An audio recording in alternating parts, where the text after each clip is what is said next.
Maravilha, acho que já está gravando. Bom, me apresentando, eu sou o Gustavo Brasil, sou um dos fundadores da Altra, estou hoje como COO, estou em toda a parte de operações e graduado em Direito pela Universidade Federal de Santa Catarina.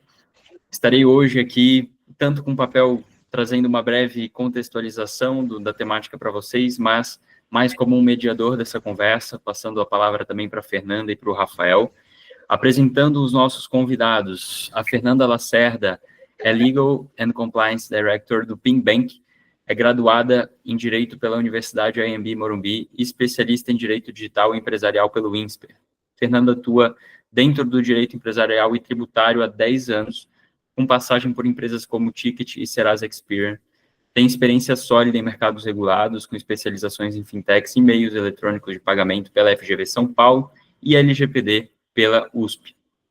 Lacerda iniciou sua trajetória no PinBank em 2019 e é diretora jurídica de compliance desde 2023, liderando uma equipe focada em facilitar a inovação e o crescimento da empresa, além de garantir a conformidade legal e regulatória dos produtos e serviços.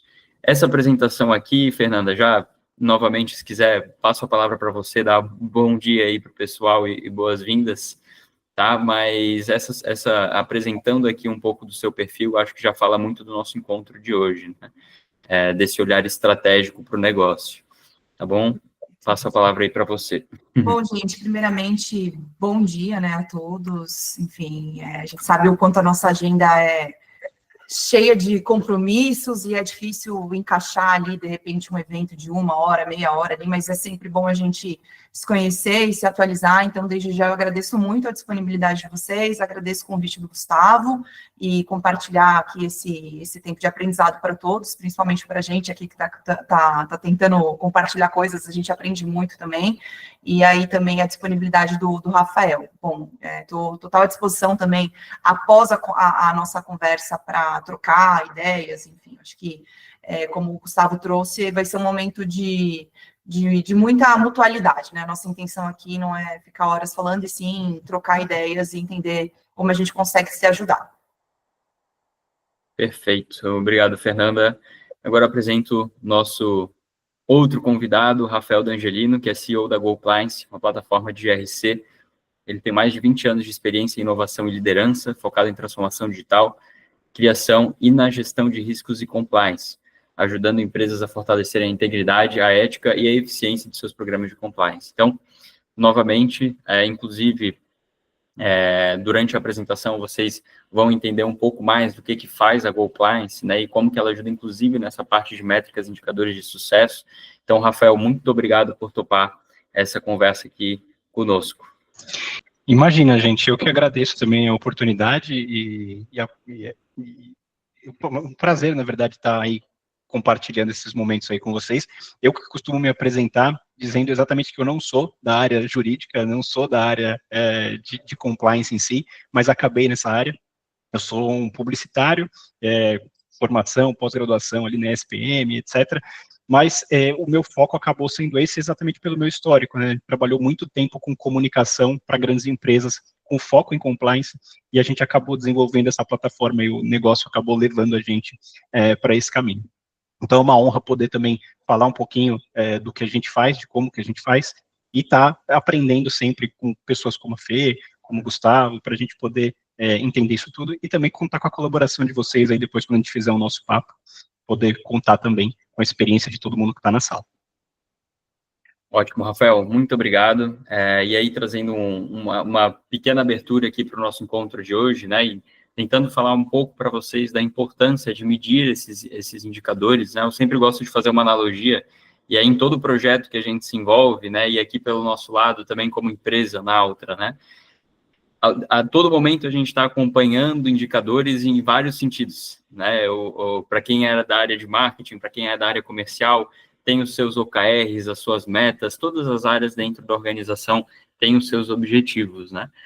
E quando a gente vai falar de indicadores, é como se a gente tivesse um universo, como um painel de um avião, em que a gente vê ali naquelas telas uma série de números, uma série de botões, uma série de coisas que a gente pode estar acompanhando, mas a grande virada de chave, né, para compreender o que é importante, o que não é importante, é entender em qual momento você está.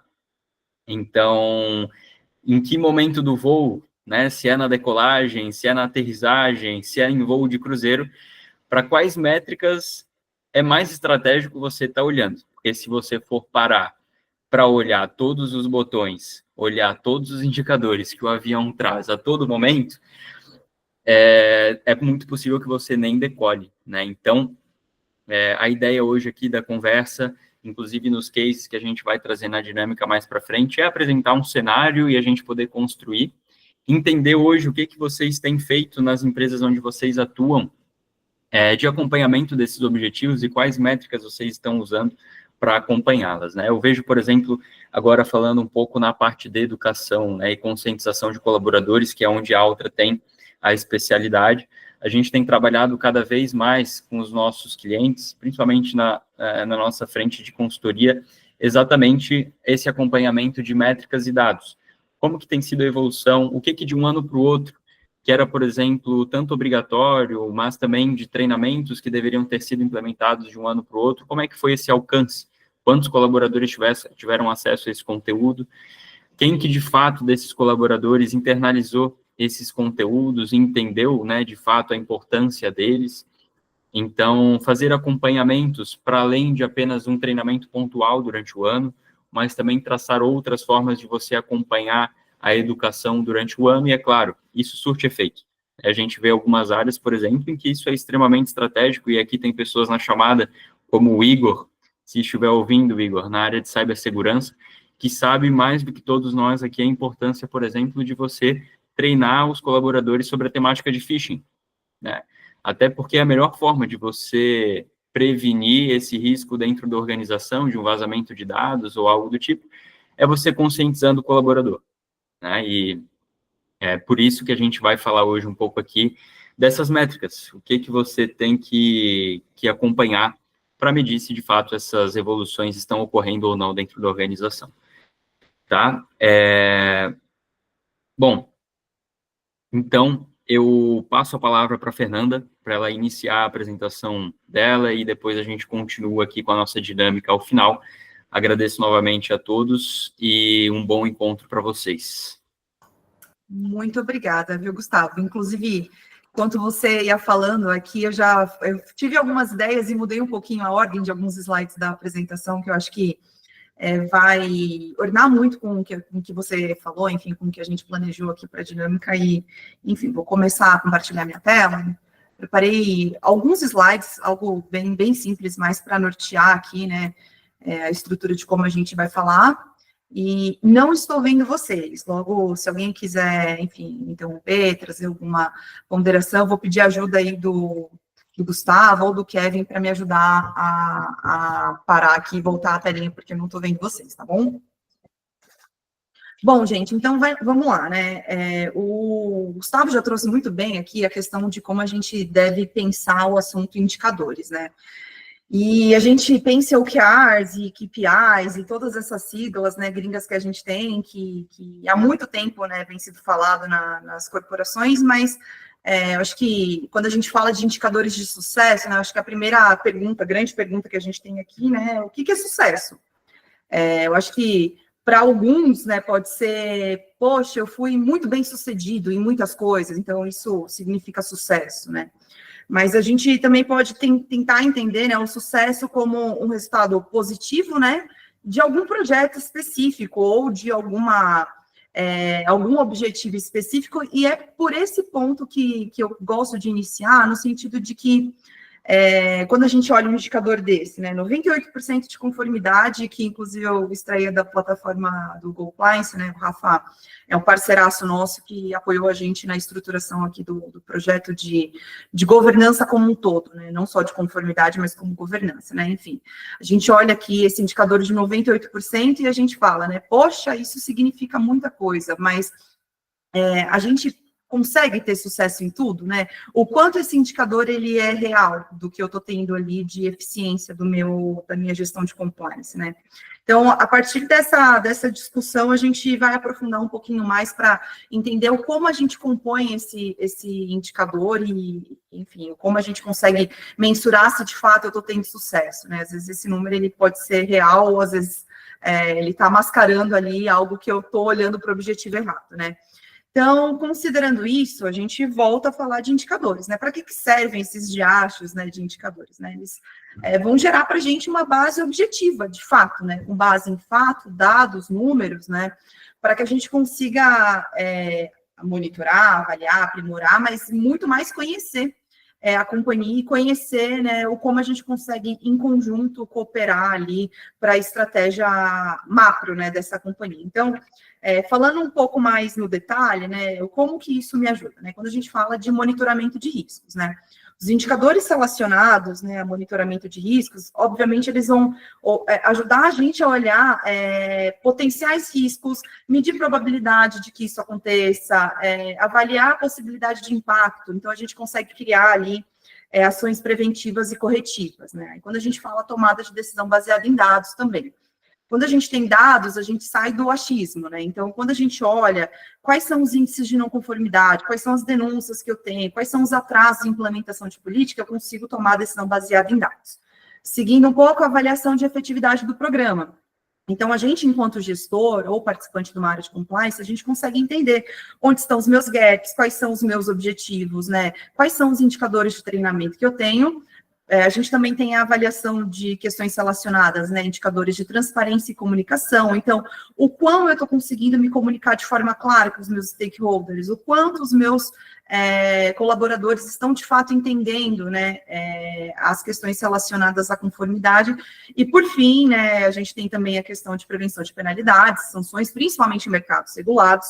Eu consigo monitorar prazo, cumprimento regulatório, né? A gente consegue evitar uma ação de fiscalização, né, de um banco central, por exemplo, como é o meu caso, ou de qualquer órgão regulador.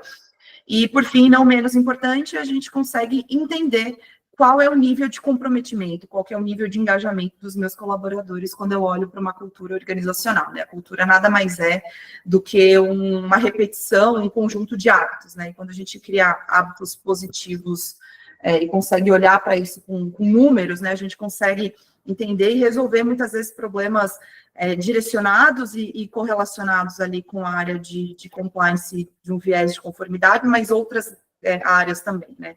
E aqui eu vou trazer alguns exemplos de como a gente tem conseguido apoiar outras áreas, não só com a ferramenta do compliance, mas também com viés da área de compliance como um parceiro de negócios, né, e não como custo, e sim como um investimento e não prevenção a vendas, né, eu acho que isso é algo que a gente costuma esbarrar com grande frequência ali, quando a gente tem contato com áreas de negócio, enfim, o comercial, por exemplo, né. Legal, então a gente falou o que é sucesso, o que pode ser sucesso e como a gente pode ter indicadores como apoio, né, para a tomada de decisões e conseguir olhar de forma objetiva pontos estratégicos da companhia e de fato são estratégicos. Mas como eu consigo me colocar enquanto área de compliance, como um parceiro de negócios, né? Como eu consigo me colocar enquanto compliance como uma área estratégica de fato? E a gente sabe que a linguagem executiva hoje, ela é cada vez mais pautada, né? Entre aspas, no pragmatismo, mas o tempo é raro, então a gente precisa ser muito assertivo e a gente precisa ser muito baseado em dados e fatos, né? Então, os indicadores são parceiraços nossos nesse sentido. E para isso, não adianta eu aparecer com um indicador relacionado ali à eficiência de, por exemplo, o tempo, né, de tratativa de um canal de denúncia, enquanto eu não estou conseguindo olhar, por exemplo, a causa raiz do porquê que eu tenho denúncias relacionadas a determinado tipo de assunto. Então, como os indicadores conseguem apoiar a gente nessa trilha de sucesso, né, quando a gente olha, de fato, como uma ferramenta potente do nosso lado. Então, a primeira questão, como o Gustavo colocou, é identificar os meus objetivos. Então, em que momento eu estou? Eu estou levantando voo, eu estou em voo de cruzeiro, eu estou pousando, né? Qual que é o momento da companhia, não só da área de compliance? A companhia está focada em aumento de receita, A companhia ela está focada em redução de custos. Eu acho que tem algum som aqui interferindo, não sei se é um áudio aberto. Pode ficar tranquilo, pronto. Então, eu preciso entender qual que é o momento da companhia, qual que é a estratégia da companhia e como eu, enquanto compliance, consigo apoiar e impulsionar essa estratégia, né? Então, se a empresa está focada no aumento de receita, faz sentido eu identificar objetivos onde os meus indicadores eles estão focados no apoio na área comercial. Como eu consigo apoiar o comercial a ter mais qualidade, né, na identificação de leads? Como que eu consigo apoiar minha área comercial para que eles tenham um olhar, uma prevenção de riscos, para que a gente consiga começar a filtrar esses clientes numa base, né, numa primeira análise, né? Então, isso vai ser de caso a caso, né, e isso precisa ser revisitado momento a momento. Eu acho que periodicidades de revisitar isso semestral, anual, né, de novo, a depender do momento e intenção da companhia é muito importante, mas eu tenho que ter muito claro quais são os objetivos desses indicadores, e eu preciso ter um alinhamento muito grande com a alta liderança, né, com o viés de entender que essa estratégia está completamente alinhada. Depois que eu identifiquei objetivos, eu preciso, dentro de uma caixinha de Lego ali, né, entender quais são os indicadores que vão me ajudar a construir essa casinha, né? Às vezes eu não preciso de um KPI relacionado, como, por exemplo, eu trouxe aqui ao tempo de resposta de uma denúncia, por exemplo, mas sim olhar a causa raiz dessa denúncia. Então, eu estou olhando o nível de, por exemplo, de engajamento com relação aos cursos, mas eu não estou olhando o nível de aprofundamento, quanto esses colaboradores de fato estão entendendo esses assuntos, né, e estão incorporando isso na cultura, né, organizacional. Então, essa é uma parte muito importante também, assim, é tão importante quanto a definição de qual é o meu objetivo, é como eu vou contar essa história, né. Então, ele precisa ser mensurável. Nesse caso, a gente precisa olhar para indicadores que sejam quantitativos e não qualitativos. Isso é muito importante, a gente conseguir olhar para números, né? De novo, eles precisam ser alcançáveis, né? Não adianta falar que eu quero um indicador ali, eu quero 100% de conformidade, no momento em que eu estou implantando um processo novo. No momento em que eu estou testando ali uma abordagem nova, né, dentro da área de compliance, eu vou trazer alguns exemplos do que a gente tem passado aqui dentro do PinBank, de fato, né, com situações reais, assim. Então, ele precisa ser alcançável. E, além de tudo, ele precisa ser relevante. De novo, né, não adianta eu trazer algo ali que não está me ajudando a atingir um objetivo e não sendo estratégico. Eu preciso olhar para o que faz sentido, né, para o medidor ali que faz sentido naquele momento.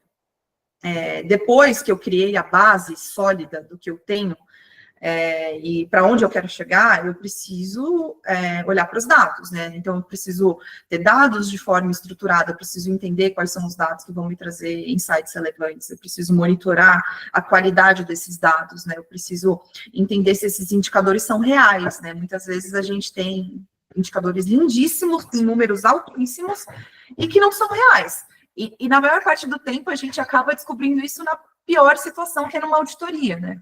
Quando alguém chega aqui e fala, legal, estou olhando aqui o seu indicador, deixa eu aprofundar um pouquinho mais, me abre ali a lista desse dado, deixa eu testar se, de fato, essa classificação de risco está fazendo sentido, deixa eu olhar qual é a periodicidade que você está atualizando, né, os dados relacionados, por exemplo, a clientes. Então, isso precisa ser uma tarefa contínua que eu vejo que hoje uma área de controles internos consegue apoiar muito a atividade de compliance nesse sentido, visando garantir, né, com plano de teste, com walkthrough dos processos, com walkthrough de como esses indicadores são construídos. É muito importante a gente manter esse olhar de dono, né, do que eu estou criando ali de inputs para a minha atividade, né, eu estou vendendo a minha área, estou vendendo o meu trabalho com esses indicadores, não faz sentido eu olhar ali para questões que estão desalinhadas, e por isso, né, tanto a coleta e monitoramento quanto a análise e avaliação contínua,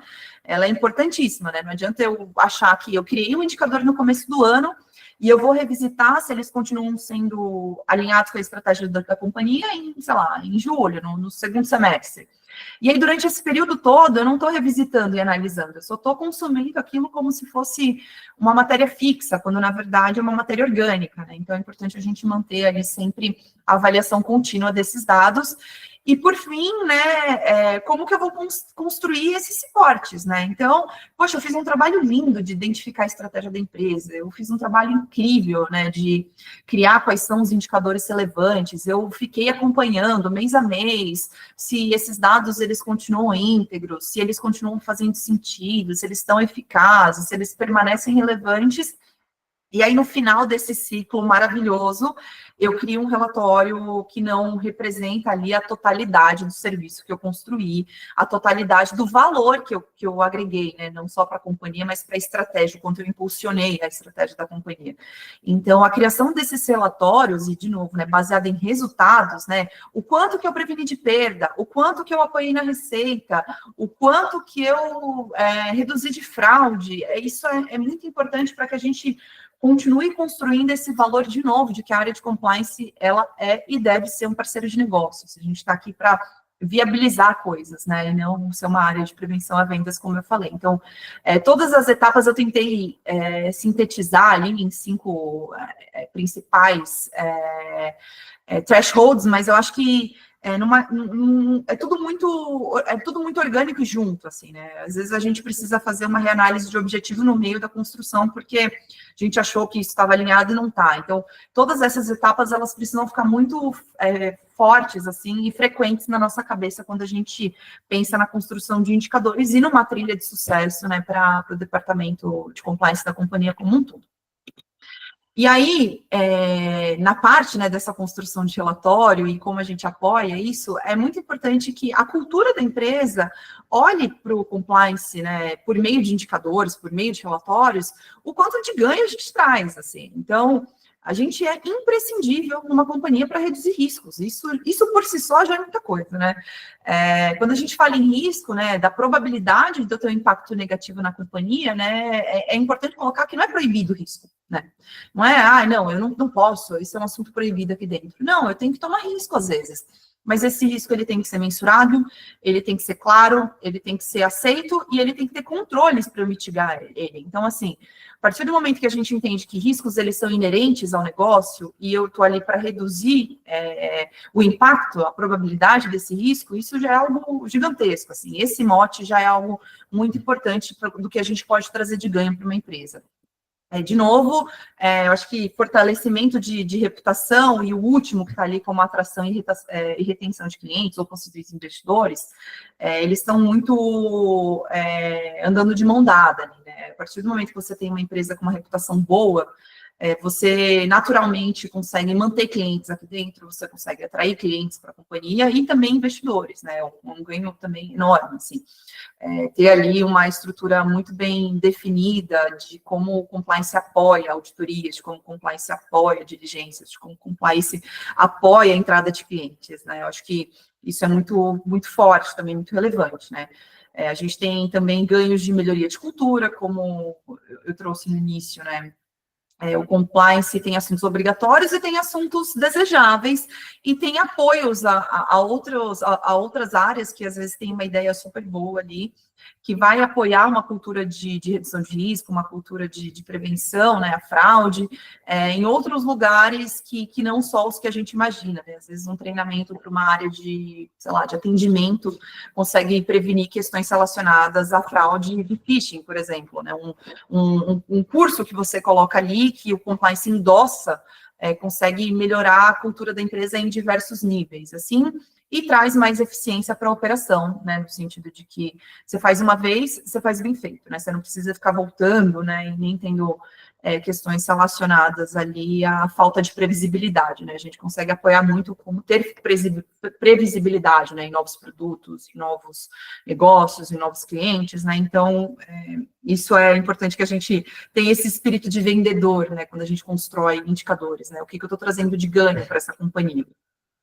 E aí, né, quando a gente fala o que queremos alcançar, que é aquele indicador inicial que eu trouxe, quando eu olho no geral, ele é 92% de conformidade, trazendo todos os aspectos, mas aqui eu estou trazendo uma situação real, que é um momento que a gente está passando da companhia. Então, quando a gente fala em conformidade, eu tenho os 85% relacionado a todos os assuntos. Os 92%, ele é relacionado a assuntos obrigatórios.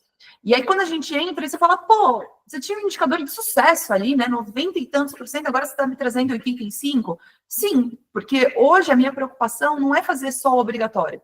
Eu não quero fazer só um treinamento de prevenção à lavagem de dinheiro 2 vezes no ano. Eu não quero fazer só um treinamento de código de ética. A gente está tentando abranger o escopo da companhia, e não só para a companhia, mas para quem eu tenho um relacionamento, como, por exemplo, os meus parceiros, e trazer eles para essa cultura de governança. Então, quando a gente fala de treinamentos hoje, para além, né, da prevenção à lavagem de dinheiro, a gente começou, por exemplo, a trazer treinamentos de engenharia social para os nossos canais, né, que são os nossos parceiros. Isso é algo que entrou no final do ano, a gente ainda está brigando muito para conseguir a expansão disso. Então, nesse caso, tem, por exemplo, um indicador de 40%, né?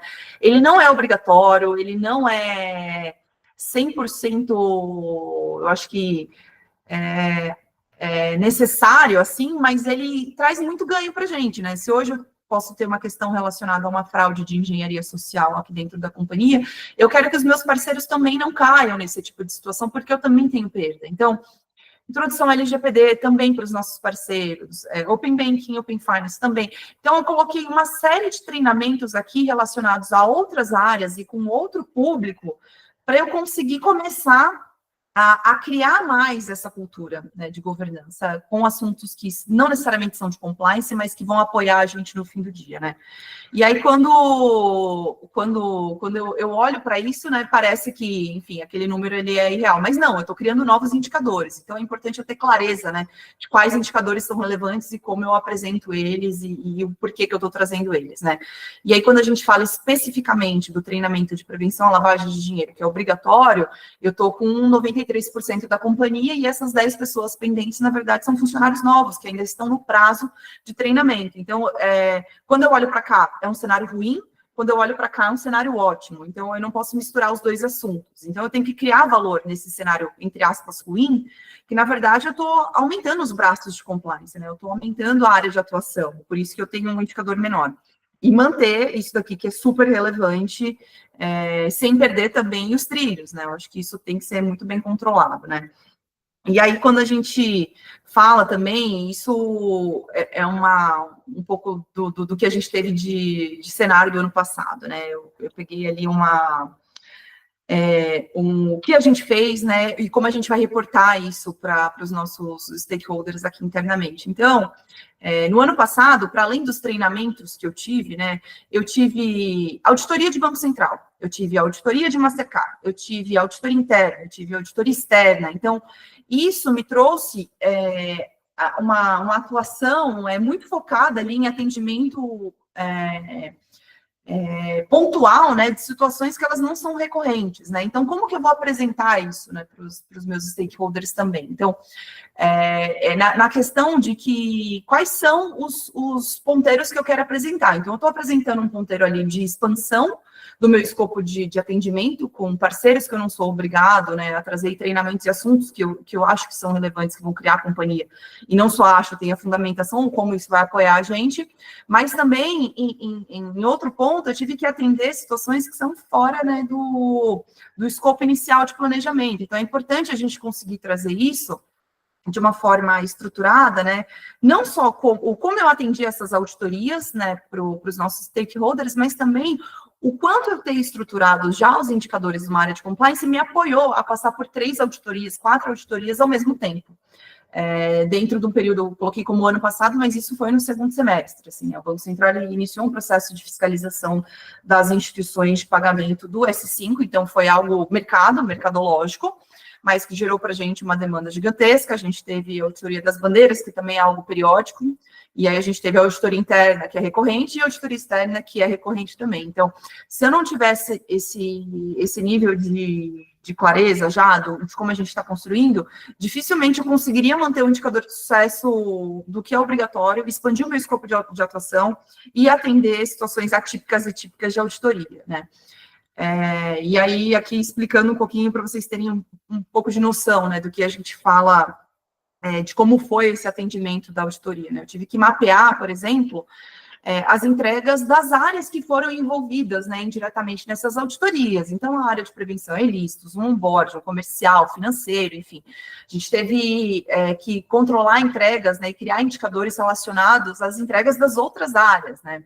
E aí, quando a gente fala da questão de análise de risco, né, quando a gente fez o mapeamento de como estava esses processos da companhia, né, o que a gente falou há um pouco, quase agora, né, que eu trouxe quase agora, né, não é proibido ter risco, né, mas assim, eu preciso saber, então, quais são os riscos baixos, quais são os riscos médios, quais são os riscos altos, né, os que eu ainda estou avaliando com base na auditoria, a quais áreas eles estão relacionados, quais são os processos, né, relacionados a isso, quais são os controles que eu tenho relacionados a isso, né, como eu reporto isso de forma geral, assim, né.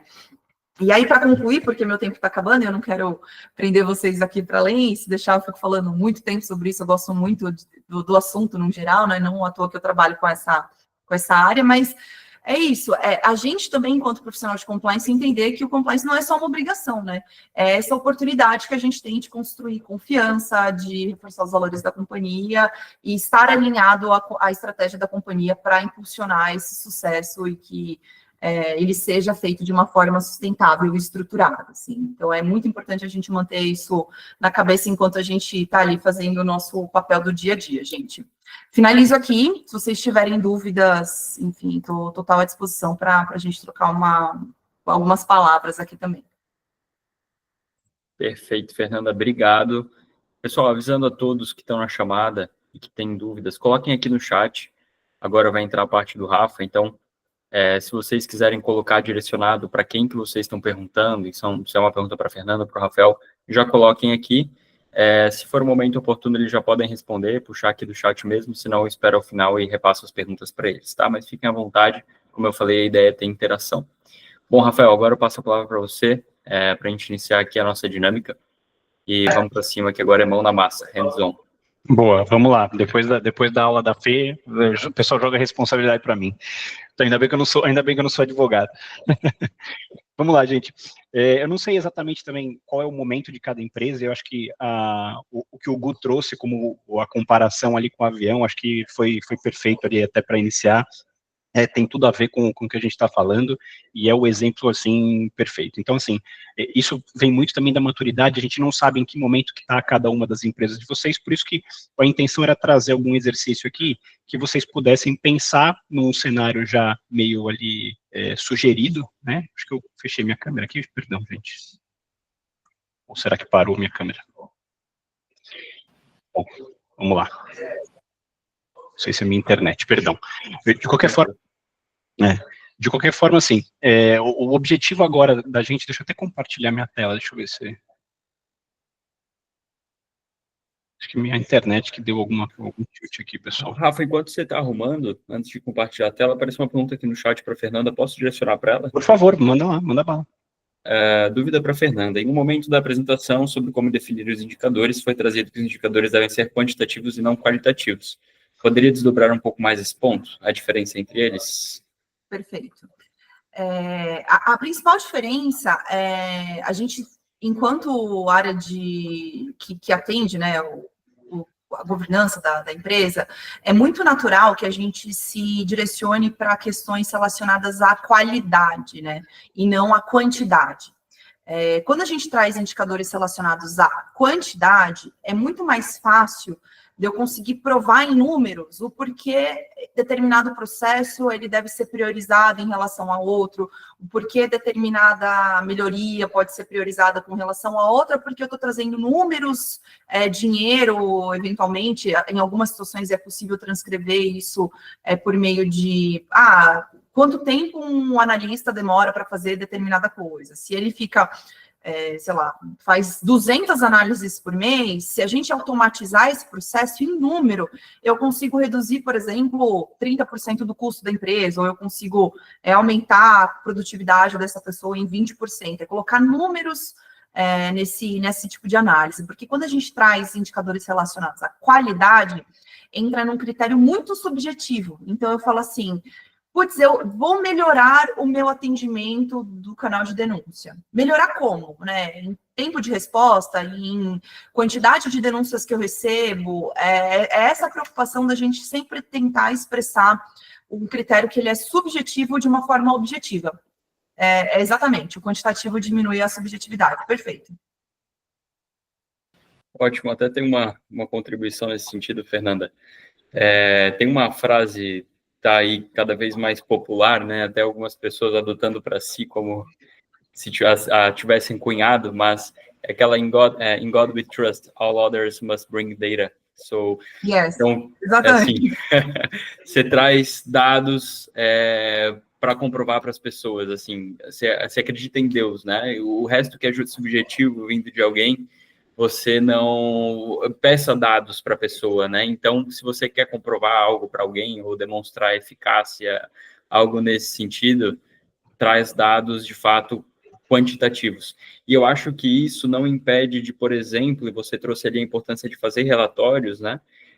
De você colocar coisas que não sejam meramente quantitativas em um relatório, para demonstrar para alta gestão ou para quem você tem dentro da sua equipe, né? Também trazer a parte qualitativa, mas, é claro, focar em dados, né? Focar em resultado ali, que eu acho que é o que, de fato, importa. Exatamente. Obrigada, Li. Nada, imagina, que é isso. Show. Rafa, como é que tá aí? Então, eu estou tentando tanto compartilhar a tela quanto minha câmera e não está funcionando nenhuma das duas coisas agora.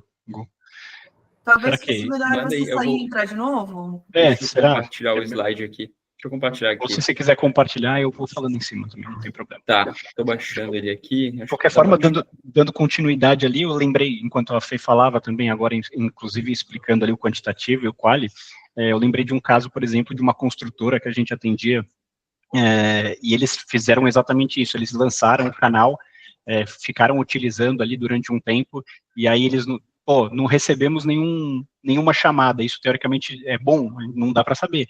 Às vezes o fato de não estar recebendo nenhuma denúncia é um fato preocupante, porque o pessoal ou está com medo, né, ou está com alguma outra situação ali e não quer utilizar. Então, é isso, tem toda a maturidade de avaliar o momento que cada empresa está para saber quais números ali olhar, né? Então, o nosso exercício era mais ou menos para esse foco, tá? A gente vai dar um cenário ali para vocês, e o que a gente quer? A gente quer exatamente que vocês interajam ali com esse caso, trazendo para a gente hipóteses, né? Não sei, já está aparecendo, já está conseguindo compartilhar aí, ou não? Ainda não. Não, tudo bem. Acho que eu estou tendo a mesma dificuldade que a mesma dificuldade que eu. A apresentação. Agora foi. Foi. Agora foi. Poderia também, se fosse o caso. Bom, esse aqui era uma dinâmica que até que a gente tinha pensado em fazer, dividindo grupos, eu acho que por questão até tecnológica a gente talvez não consiga fazer, então a gente pode partir para uma outra abordagem mais individual mesmo. O que a gente vai fazer, pessoal?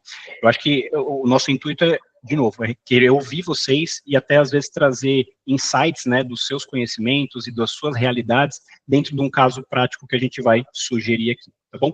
Então, não vamos precisar dividir ninguém. E aí, acho que conforme vocês vão interagindo ali com a gente, eu posso depois criar uma ficha, eu vou anotando tudo isso que vocês vão falar, e a gente depois pode divulgar com vocês, todo mundo estava aqui presente, a gente divulga essa ficha com os 2 casos hipotéticos que a gente trouxe, e também com as sugestões que cada um de vocês contribuiu, tá bom? Então, basicamente, a gente trouxe 2 casos, vamos lá, prática, se você passar o slide aí, Hugo. O próximo ali. Ainda aqui, não. Certo? Não foi. Peraí. Quer que eu tento compartilhar por aqui? Como é que tá? O que tá aparecendo agora aí para vocês? O primeiro slide ainda. O primeiro slide mesmo. Que estranho. Deixa eu ver aqui, gente. Eu achei esquisito também.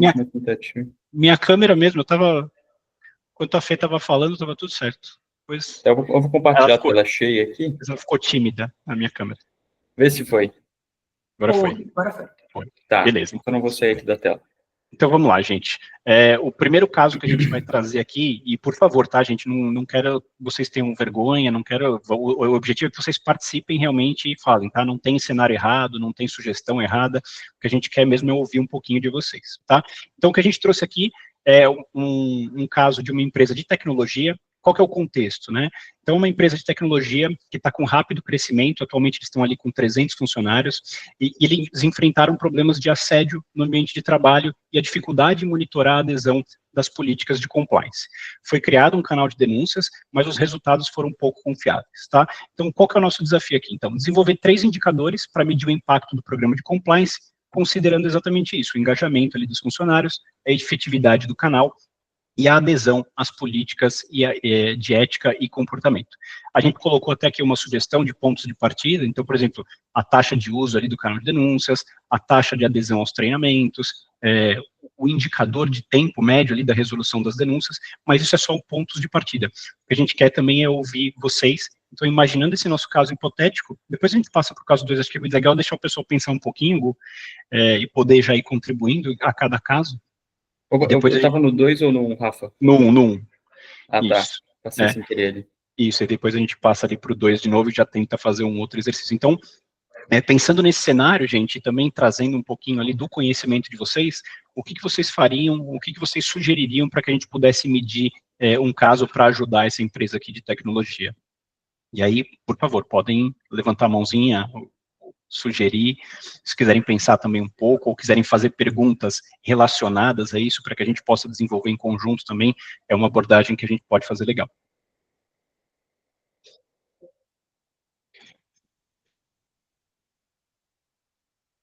Um de cada vez, gente. Um de cada vez, isso que eu ainda falei, não precisa ter vergonha, não precisa ter...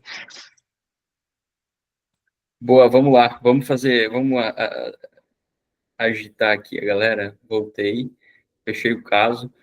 Vamos fazer o seguinte, quem interagir aqui conosco, os 5 primeiros, eu ofereço aqui pelo laudo da Altra um desconto de 2 meses na nossa plataforma, tá? Então, vocês têm 2 meses de trial aí da plataforma, caso queiram testar alguns conteúdos, inclusive esse treinamento aqui vai estar como um conteúdo lá para vocês, tá bom?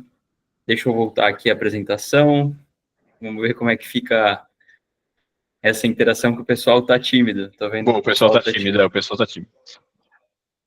Então, vamos lá, Suelen. Boa, levantou a mão. É isso que a gente gosta. Pensando aqui no engajamento dos funcionários, eu estava pensando na questão das comunicações que são realizadas, se a gente consegue ter um indicador aí dessa taxa de engajamento em relação às comunicações que são soltadas nos diversos meios dentro da instituição. Perfeito. Já é um ponto legal. Quem mais, gente? Que mais? Eu vou anotar isso aqui tudo, e é por isso que é legal vocês todos contribuírem, porque a gente vai literalmente anotando, depois a gente faz uma fichinha aqui e manda para vocês também, olha, nesse caso a gente sugeriu tudo isso aqui. Isso é para que vocês realmente exercitem o pensamento de como contribuir. Vamos ver, acho que a Adriana também falou, acredito que poderiam levantar dados, saber quem são os assediadores, se são sempre as mesmas pessoas que são denunciadas, também que são as pessoas que estão fazendo as denúncias, podem ser a mesma pessoa. Então, é legal também a gente poder trazer, levantar esse grupo, né? Talvez, além do grupo, e aí também vão surgindo ideias, tá vendo? Conforme vocês vão contribuindo. Imagina que você saber, por exemplo, a região de onde está partindo esse tipo de denúncia, imagina que seja, sei lá, uma empresa, eu sei que tem 300 funcionários, mas às vezes está partindo mais de pontos onde os funcionários têm contato com os clientes, por exemplo, então são clientes que estão trazendo, às vezes, a denúncia, ou são fornecedores, para saber se tem alguma relação ali de abusiva ali em relação aos funcionários com algum fornecedor, entender de onde está partindo isso também, né, as regiões, é muito importante. Legal. E eu acho que quando a gente fala de assédio, né, tem uma questão bem importante e séria, né, porque se há denúncias relacionadas a assédio, né, teve problemas de assédio, a gente está tendo problema de adesão de políticas, normalmente é um problema estrutural, assim, é uma questão um pouco mais profunda, né, nesse caso, e É fácil que numa situação em que eu tenha uma cultura de assédio não hajam tantas denúncias relacionadas a isso, porque a pessoa tem medo de represália, assim, né? E aí a questão da comunicação que a Suelen trouxe é importantíssimo, né? Trazer como funciona o canal de denúncia, para que ele serve, né? E para que as pessoas também entendam como essa ferramenta tem que ser utilizada. E a questão de treinamento é imprescindível. Você não tem um se você não tem outro, né? Exatamente, exatamente. Um outro ponto legal também, que é não só no canal de denúncias, em relação às políticas como um todo, o que vocês acham, por exemplo, também, de avaliar, por exemplo, o percentual dos funcionários treinados nos primeiros 30 dias? Porque isso também dá um impacto ali legal para vocês saberem se os funcionários novos que estão entrando estão passando por aquele onboard de compliance, estão entendendo um pouco mais sobre a cultura ali da empresa. Eu acho que é um ponto bacana também para a gente pensar em relação a essas políticas, principalmente no começo. O Gilson, o Leonardo trouxe esse ponto aqui do treinamento, é isso, cultura, educação é a base, assim, né? A base, né? Exatamente. Legal, gente, o pessoal tá... Só mais um comentário aqui, essa questão de assédio sobre os indicadores, seria interessante também ver a questão de posicionamento dentro da companhia, a questão de cargos e também a questão etária, se isso é importante ou não. Com certeza, é super importante. Super importante, ainda mais hoje em dia que a gente tem muitas gerações aí trabalhando juntas, teoricamente, e aí também existe meio que uma guerra e uma rincha entre essas gerações. Um fala que não, essa geração não quer saber muito de trabalhar, então, que você tem um pouquinho dessas rusgas aí, é importante saber também que às vezes a forma de comunicar de uma geração um pouco mais antiga não está batendo ali com a geração mais nova, e aí isso também está dando um conflito, está gerando, às vezes, muitas denúncias, e aí tem que aprofundar para ver se essas denúncias realmente fazem sentido, né? Então, acho que tudo isso acaba entrando depois na cultura, e aí entra também nas comunicações, eu acho que faz todo sentido, sim. Sim. Rafael, até trazendo um ponto sobre isso, né, de canal de denúncia, acho que o canal de denúncia, às vezes, ele é uma métrica que ele pode ser muito mal interpretada, e aí tem pessoas que assim, obviamente, no início de um programa de compliance, ou se você está em uma empresa que sempre teve um canal de denúncia e nunca teve denúncia, tem algum problema. Porque é impossível, numa organização ali com um número representativo de pessoas, você não ter uma denúncia de alguma coisa. Então, são vários indicativos que isso pode te trazer. As pessoas não estão treinadas, não sabem o que é certo e o que é errado, ou não confiam no próprio canal de denúncia. Então, isso é parte do objetivo que você traça, né? Foi comentado ali até um pouco sobre comunicações frequentes de compliance, né? Além dos treinamentos, a gente lançou um material, inclusive, essa semana, sobre microlearning e pílulas de conteúdo, né? E uma das coisas importantes é você definir qual que é o objetivo dela. Por exemplo, eu vou lançar uma pílula de conteúdo sobre canal de denúncia. Cara, o objetivo dessa pílula é fazer com que a pessoa o quê? Entenda que o canal de denúncias é seguro, ou o objetivo dessa pílula de conteúdo é entender que as denúncias que você poderia estar fazendo ou que a empresa estava recebendo muitas vezes não era nem para ser uma denúncia. Né? A gente tem problemas dos dois lados, tem empresa que conscientiza demais e o colaborador denuncia tudo lá, até coisa que não é denúncia, e faltou treinamento aí para entender o que é um assédio moral e sexual, por exemplo. Né? Então, no caso, usar esses dados sobre canal também acho que é muito relevante, mas saber interpretar eles. Porque quem quer, às vezes, acaba jogando uma interpretação mais favorável a si, como é a tendência do ser humano, né? Esse enviesamento. Enviesamento, perfeito. É isso aí. Bom, essa aqui, acho que então, batemos já um pouco, já deu para ter algumas ideias. Vamos passar para o segundo caso aí também, ver se o pessoal vai ganhando mais confiança para colaborar com a gente. Não, o chat tá bombando aqui. O chat tá bombando. Eu tô vendo aqui, tá bom o negócio. O pessoal tá com vergonha de falar, gente. A gente gosta desse contato, a gente gosta de interagir. O Rafael colocou aqui, ó. Rafael, quer que eu leia ou você quer ler aqui os indicadores? Posso ler aqui, ó. Vou falar, o próprio Rafael tem isso. Mandou o contato. Posso ler aqui, Xará? Já que eu entendi, né, o objetivo seria entender, né, a eficiência do canal de denúncia, né, e tentar entender de onde está vindo esses relatos, né. Então, eu começaria medindo a quantidade de denunciantes versus a quantidade de funcionários, assim a gente verifica, né, uma proporção, se o crescimento da empresa está sendo sustentável. Parece que o caso trazido, ele começou a gerar o problema com o crescimento da startup, né, da empresa.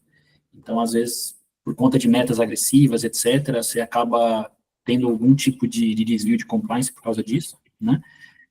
Também registrar o departamento de onde está vindo as denúncias, isso, tudo bem que o relato ele já tem um plano de ação direcionado ali para você verificar quem é o assediador, mas também pensando em criar um treinamento especializado direcionado para aquela área. Por exemplo, um treinamento de compliance destinado à equipe de vendas não é o mesmo da equipe operacional, né? Você tem que adequar a sua linguagem, né? Então, é importante entender de onde que está vindo essas denúncias, e também medir, né, a quantidade de denúncias antes desses treinamentos e depois dos treinamentos para verificar de fato aí a efetividade dos treinamentos em si.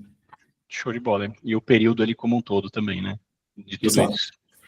Ótimo, muito bom, Rafa. Obrigado aí pela participação, cara. É o que eu falei, a gente vai anotar também tudo isso aqui. Eu peguei já a cópia aqui do chat, e depois a gente faz uma ficha lá e manda também para o pessoal, compartilha, para vocês poderem avaliar. E aí vamos então pensar aqui no segundo caso que a gente trouxe, também hipotético, mas sempre baseado aí numa empresa real. Qual que é o contexto? Então, um banco ali de médio porte estava enfrentando dificuldades em monitorar as fraudes internas. Então, além de manter as auditorias alinhadas às regulamentações financeiras, né, a alta rotatividade dos funcionários também era um ponto que complicava a adesão das políticas. Então, qual que é o desafio? É mais ou menos o mesmo também, criar ali alguns indicadores que a gente possa avaliar, e a gente sugere também alguns pontos de partida ali. Então, o número de auditorias realizadas ali por trimestre, a porcentagem de fraudes que foram detectadas, a taxa de rotatividade versus a adesão dos treinamentos de compliance, e aí também deixo com vocês o que mais vem à cabeça de vocês em relação quando a gente pensa num contexto como esse. Então, um banco aí de médio porte, a gente já imagina que possivelmente tem ali, sei lá, pelo menos uns 1.000 funcionários.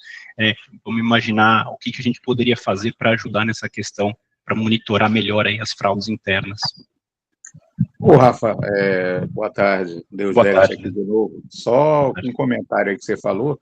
Vamos Eu lá. acho que talvez o ponto principal seria essa questão da taxa de rotatividade, né? Que hoje acho que várias empresas estão tendo muito esse problema. O turnover entre as companhias estão sendo muito grandes, né? E com isso você acaba não conseguindo implementar a questão das políticas e a definição sobre a questão das condutas em si, né? Eu não sei se talvez esse ponto seja um ponto interessante para se poder discutir, porque primeiro é tentar reduzir, né? Lógico que turnover vai acontecer em toda a companhia, mas se você começa a reduzir o turnover, você começa a fazer com que a cultura da empresa se permeie muito mais tempo dentro da companhia. Não sei se seria esse ponto. Perfeito, perfeito. Ali no caso 1, né, a gente realmente trabalhar melhor essa questão da cultura para que o turnover não impactasse tanto nessa absorção da cultura por todo mundo. Maravilha. No caso 2, pessoal, também querem contribuir, querem tentar pensar em alguma coisa, o que vocês fariam ali para ajudar nessa parte de monitorar as auditorias, diminuir as fraudes internas, lógico, além de canal, por exemplo, de denúncias pode servir nesse caso também, mas como que vocês fariam ali para melhorar, tanto na questão de adesão às políticas, para evitar esse tipo de fraude interna, quanto outros pontos que vocês podem trazer, se quiserem trazer também do cotidiano de vocês, alguma coisa que vocês já viveram, fizeram uma experiência que esteja relacionada de alguma forma. É importante a gente criar realmente um canal para bater um pouco de papo aqui. O pessoal está tímido mesmo. Boa, eu tô pensando aqui que eu quero...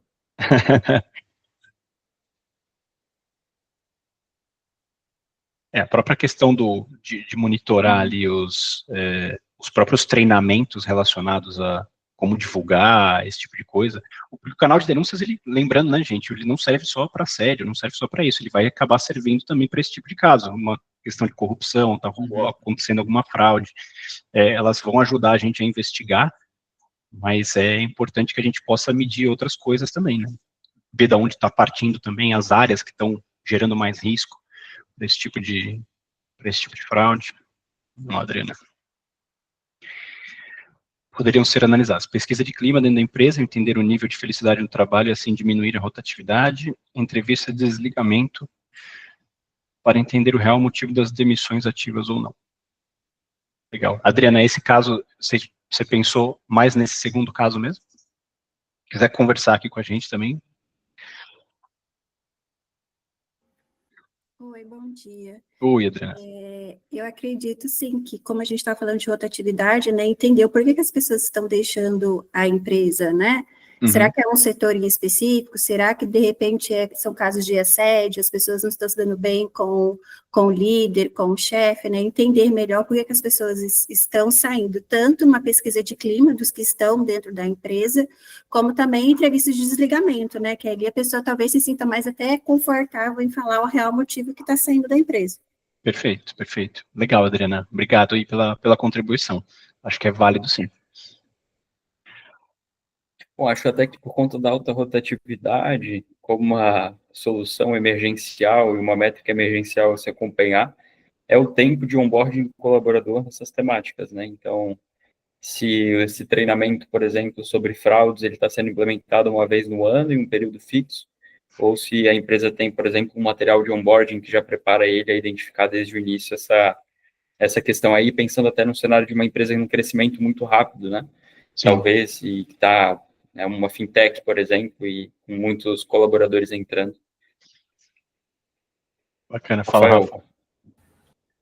Bom, eu tentaria, já que a gente está falando de fraude, né, eu tentaria ver quais áreas da auditoria, quer dizer, quais áreas da empresa não foram auditadas, né, porque geralmente, quando se tem um trabalho de auditoria, você consegue capturar essas fraudes, né, esses desvios de processo, e eu não sei se o turnover, nesse caso, impacta muito questão de fraude, né? Porque para você ter uma fraude, a pessoa tem que ter um domínio do processo ali, né? Considerando aquela pirâmide da fraude, ela precisa ter um domínio do processo, geralmente são funcionários com mais tempo de casa.